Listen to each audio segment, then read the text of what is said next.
የጉራጌ ዞን ዋና አስተዳዳሪ አቶ ላጫ ጋሩማ በጉባኤው ወቅት እንደተናገሩት በዞኑ ጠንካራ የጤና ልማት ስርዓት በመዘርጋት የህብረተሰቡ የጤና አገልግሎት ጥራትና ተደራሽነት ለማሳደግ ትኩረት ተሰጥቶ እየተሰራ ይገኛል። በዞኑ በሁሉም አካባቢዎች የማህበረሰብ አቀፍ የመድኃኒት አገልግሎት መስጫ ተቋማትን በማቋቋም የመድኃኒት አቅርቦት ተደራሽነት ለማሻሻል ትኩረት ተሰጥቶ ይሰራል ብለዋል። በጣም መሰረታዊ ጉዳይ የዚህ የማህበረሰብ ጤና መድኃኒት ቤቶችን በተመለከተ ነው።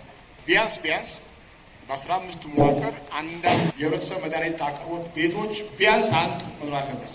በኪራይ ቤት እየሰራችሁ ያላችሁ ግንባታ መፈጸም አለበት። ምክንያቱም ይህ ስራ የአንድ ወቅት ተግባር አይደለም፣ ሁልጊዜ በቋሚነት አቅርቦት የሚሰጥ ስለሆነ ሁሉም ተቋም ቢያንስ አንዳንድ በዚህ ዓመት ገምተን እንጨርሳለን የሚለው እንይዛለን ማለት ነው። አክለውም የወባ በሽታን ለመከላከል በየደረጃው የሚገኙ ባለድርሻ አካላት የማህበረሰቡ ግንዛቤ በማጎልበት ውጤታማ ተግባራት ማከናወን እንደሚጠበቅባቸውም አሳስበዋል። በሽታን አስቀድመው በመከላከሉ ረገድ በዞኑ ውጤታማ ተግባራት በመከናወን ላይ እንደሚገኝ ያመላከቱት ዋና አስተዳዳሪው በየአካባቢው እየተሰሩ ያሉ ጽዱ መንደር የመፍጠር ስራዎች ተጠናክረው መቀጠል እንዳለባቸውም አስገንዝበዋል። ሁሉ ህብረተሰብ አነቃንቀን ይህንን የወባ ወረርሽኙ ጥቃት ለመቀነስ ከፍተኛ ስራ መስራት አለበት። ጽዱ መንደር፣ ጽዱ አካባቢ ለመስራት ለእኛ የኛ ቻሌንጅ መሆን መቻል የለበት።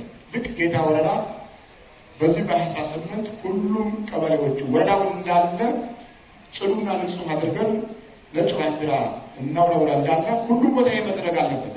የጉራጌ ዞን ጤና መምሪያ ኃላፊ አቶ አየለ ፈቀደ በበኩላቸው በዞኑ በ2017 በጀት ዓመት የህብረተሰቡ ጤና የተጠበቀ እንዲሆን በየደረጃው ከሚገኙ የጤና ተቋማትና ከሚመለከታቸው ባለድርሻ አካላት ጋር በመቀናጀት ዘርፈ ብዙ ተግባራት ማከናወናቸውንም አውስተዋል። የጤና አገልግሎት ተደራሽነት ለማስፋትና የወባ በሽታን ለመከላከል በተደረጉ ጥረቶች አመርቂ ውጤቶች መመዝገባቸውንና ተግባራቱ ተጠናክረው እንደሚቀጥሉም ጠቁመዋል። የመምሪያው ኃላፊ በበጀት ዓመቱ በተቋማችን ትኩረት ከሰጠናቸው መስኮች መካከልና ውጤት ከመጣባቸው ዘርፎች አንደኛው የጤና አገልግሎት ተደራሽነትና ፍትሃዊነት ማረጋገጥ፣ የእናቶች እንዲሁም የህፃናት ሞት መቀነስ ተችሏል። በሕክምና አገልግሎት በተለይም በማህፀን በር ጫፍ ካንሰር አገልግሎት አሰጣጥ ዙሪያ የተሰሩ ስራዎች አበረታች መሆናቸውንና ተግባሩ የበለጠ ውጤታማ ለማድረግ የሁሉም ባለድርሻ አካላት ተሳትፎ የተጠናከረ መሆን እንዳለበትም ተናግረዋል።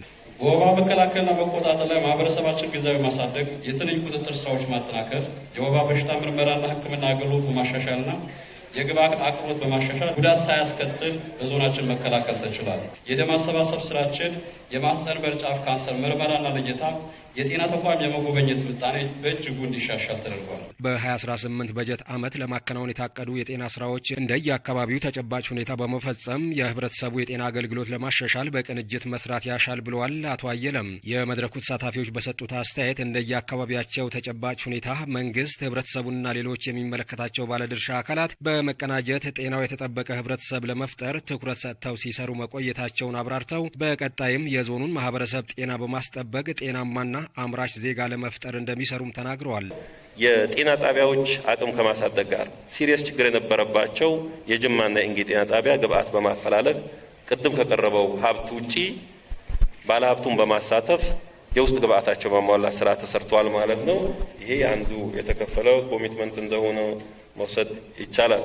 ከጊዜ ወደ ጊዜ ዞናችንም አጠቃላይ የጤና ስርዓቱን ለማሻሻል እየተሰሩ ያሉ ስራዎች በጣም ጥሩ ናቸው። የበለጠ ተጠናክረው መቀጠል አለባቸው የሚል ሀሳብ አለኝ። በዕለቱም በ2017 በጀት ዓመት የተሻለ ተግባር በመፈጸማቸው እውቅና የተሰጣቸው አካላት ባገኙት እውቅና መደሰታቸውንና በቀጣይ የተሻለ የጤና ተግባር በመፈጸም የህብረተሰቡ ጤና ለመጠበቅ አቅደው እንደሚሰሩም ተናግረዋል። ይህ ውጤት የተገኘው በቅንጅት፣ በትብብር፣ በመደማመጥ አብሮ በመስራትና የበለጠ ድጋፋዊ ክትትሎችንም በማጠናከር የተገኘ ውጤት ነው። ደስ ብሎኛል። ምክንያቱም የልፋት ውጤት ሲገለጽ ደስ ይላል። ቀጣይም ባልደረቦችንም የቀበሌ አመራርንም ሌሎችንም ጨምሬ ስር ነቀል ለውጥ ያለውን ስራ እንሰራለን ብዬ ጠብቃለሁ። በመጨረሻም በ2018 በጀት ዓመት የጤና ስራ አፈጻጸም ላይ የዞኑ ጤና መምሪያ ከወረዳዎችና ከተማ አስተዳደሮች ጋር የግብ ስምምነት ተፈራርመዋል።